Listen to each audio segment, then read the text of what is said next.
En Ferrol, na parroquia de Santa Mariña, din estar desesperados por mor dunha fochanca que obrigou a pechar unha estrada dende hai algo máis de 4 meses. Reyes.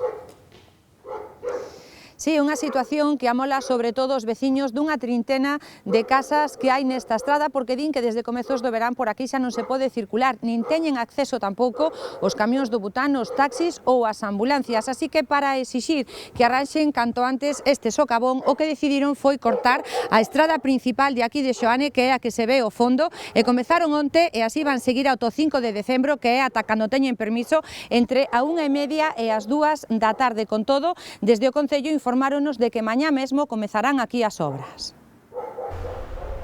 Desesperados e incomunicados, así din estar os veciños deste vial, o Camiño do Sarxento.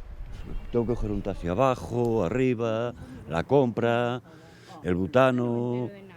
Si quiero salir me tiene que venir a buscar un amigo, eso, pues tengo que desplazarme para arriba, para abajo.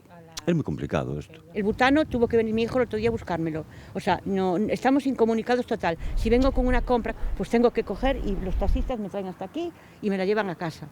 Contan que levan así desde comezos do verán, que foi cando se formou esta fochanca de grandes dimensións. Reventou unha tubería, caeu todo o muro para aí abaixo. E tamén unha bodega, que hai en ese patio había unha bodega. Tenía todo inundado de agua, de barro, de todo. En los escombros, todo para afuera. Esto lleva así 4 meses y 10 días con hoy. Lo que no puede ser es esto, ¿sabes? Que la tubería del gas está aquí debajo, en este trocito aquí, y no, en este trozo, y no se les ocurre otra cosa que meter unos sacos de cemento. Pero aquí no hacen nada. Vienen, miran, vienen, pero nada. Mesmo contan que neste tempo xa hai que dar conta de danos persoais.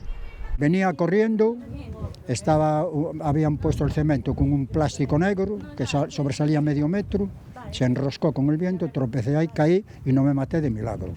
Fartos da situación, para facerse escoitar, decidiron cortar a estrada principal de Xoane durante media hora todos os días. De 1:30 a 2 cortaremos el tráfico E aí. decidimos que, mentras non se poida circular polo camiño, camiñando e poidan subir os coches, non vamos a parar de manifestarnos. Desde o Concello de Ferrol informáronnos de que está previsto que este mércores comecen as obras.